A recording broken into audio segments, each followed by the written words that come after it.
Ezequiel, ele vem aí naquela linha histórica, né? Nós vimos que o Isaías, ele profetizou nos tempos em que as tribos do norte foram levadas para o cativeiro assírio. Depois nós vimos que o profeta Jeremias, ele profetizou vendo o reino do sul, que era Judá, sendo levado para a Babilônia. E já com Judá toda destruída na Babilônia, duas equipes se formaram. Os teimosos que não queriam sair dos territórios palestinos, né? Os judeus que não quiseram sair de lá, agarrando-se de maneira errada aquela promessa: nós somos povo de Deus, não tem rei do mundo nenhum que vai acabar com a nossa eleição. Aí eles ficaram lá, e aí o rei Nabucodonosor foi ficando furioso, e eles se tornaram pessoas que abraçaram a miséria por teimosia. As razões humanas eram todas plausíveis, eles eram povo de Deus, herdeiro de Davi, herdeiro de Moisés, no Monte Sinai, da adoração do templo. Humanamente, eram essas razões às quais eles se apegavam. Mas o profeta tinha dito: gente, quando o rei invadir a terra, vão com eles que vocês vão encontrar paz. Porque isso que está acontecendo em Israel vem de Deus. Então submetam-se às circunstâncias que vocês vão encontrar paz. Mas eles ficaram lá. E aí a gente já viu no domingo passado que as lamentações registram isso, que a miséria foi tão grande que parte desses que ficaram em Jerusalém, algumas mães estavam cozendo os próprios filhos, cozinhando, né, comendo. E isso não deixa de ser visualmente drástico, mas ao mesmo tempo demonstra assim: ninguém precisava passar por isso se se submetessem às recomendações do Senhor na boca dos profetas. E aí, enquanto isso acontecia lá, registrado em Lamentações de Jeremias, que a gente viu no ano passado, lá na Babilônia, junto ao rio Quebar, Deus levanta um homem chamado Ezequiel. E o Ezequiel, tanto o profeta quanto o livro de Ezequiel, ele tem 48 capítulos, eles são mais coordenados do que o livro de Jeremias. E aí Deus já levanta Ezequiel dizendo: olha, eu vou te levantar a um povo duro. E como o povo para quem você vai falar, seja os que ficaram lá comendo os próprios filhos, se alimentando dos próprios filhos, seja os que estão aqui na Babilônia se sentindo escravos, eles são duros. Então você se prepare, que você vai ter que ter um rosto duro como a pederneira, como aquela rocha lisa, que a pedra bate e volta, porque eles não vão te ouvir. É casa teimosa, aliás, uma das expressões que Deus mais usa, né? Chama casa rebelde. Ou seja, eles estavam religiosamente corretos, eles tinham, seja lá que doutrina for, seja a doutrina da lei ou a doutrina da graça, eles tinham tudo bonitinho, e usavam isso contra eles. Porque, em nome da lei de Moisés, eu não vou me submeter a esse reino de ímpios. Ou, em nome do Deus que perdoou todos os pecados da vida, não vai perdoar os meus? Eu não tenho que me submeter a rei ímpio, coisa nenhuma. Muito parecido com as coisas que a gente vê na atualidade, né? É um povo que, quanto mais organizado, menos se submete a Deus. O que acontece hoje? Já o preâmbulo daquilo que Jesus falou: olha, quando porventura o Filho do Homem voltar, ele vai achar fé na terra? Ele vai achar muita religião, muita igreja, muita guerra, né? Muita gente brigando por causa de doutrina, muita gente brigando para mostrar as razões da sua fé. Não é nem a razão da nossa fé, que é o Espírito que nos ajuda, mas a razão da sua fé. Por que eu creio assim, por que você não crê? E aí ficam uns contra os outros, naquele embate. Fé é andar comigo.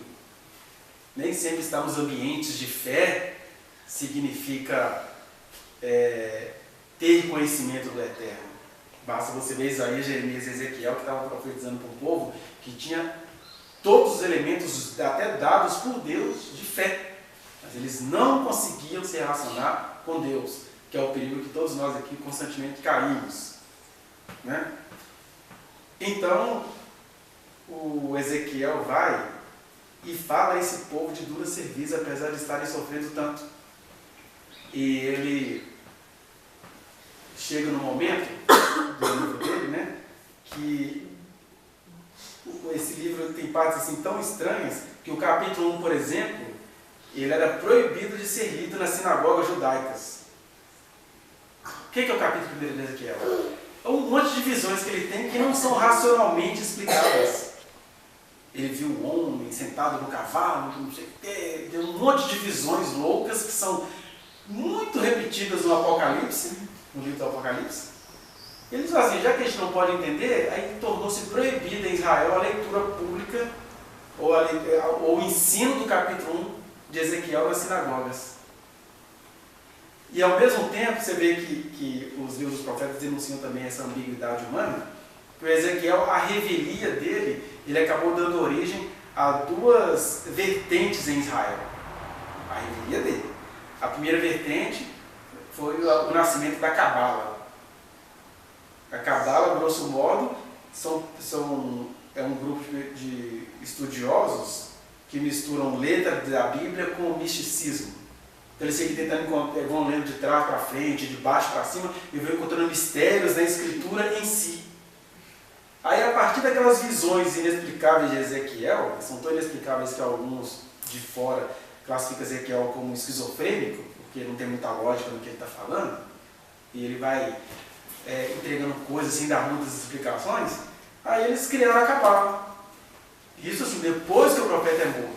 Aí nasce uma vertente cabalística e uma outra vertente ultraconservadora. Ninguém ouviu, Deus falou com Ezequiel que ninguém iria ouvir, mas que era para ele profetizar, mas aí para frente você tem essas duas coisas, uma de vertente mística como a Cabala e a outra de vertente totalmente ateia. E o pior ateísmo é esse, que usa as escrituras para continuar não crendo em Deus. E é o que a gente vai ver aqui, ó. Ezequiel 44, 6, diz assim. Só para eu explicar o porquê do que ele está falando aqui. A partir do capítulo 40, do capítulo 40 até o 48, ele vai ter essas visões simbólicas, né? Num grupo de capítulos ele vai falar sobre o novo templo, o templo segundo a eternidade. Você vai ver a arquitetura do templo que Ezequiel viu, você fala assim, esse templo não dá para ser construído por mãos humanas, a partir do 40. Aí depois ele vai falar sobre o culto ideal, que é o que nós vamos ver aqui um trecho desse culto ideal. Depois ele vai falar sobre uma cidade ideal, um reino ideal, com tudo muito metrificado, tudo muito medido. Aí falando do culto ideal, no capítulo 44, ele fala assim, diz aos rebeldes, a casa de Israel, Deus chama Israel o tempo inteiro de rebelde, e eles tudo com dó deles mesmos. E essa é a pior dureza que a gente conhece. É uma pessoa que não se enxerga, ela está padecendo pela dureza do coração, mas ela tem dó delas mesmas, e Deus está levantando para falar assim, não, vá lá e fala que é rebelde.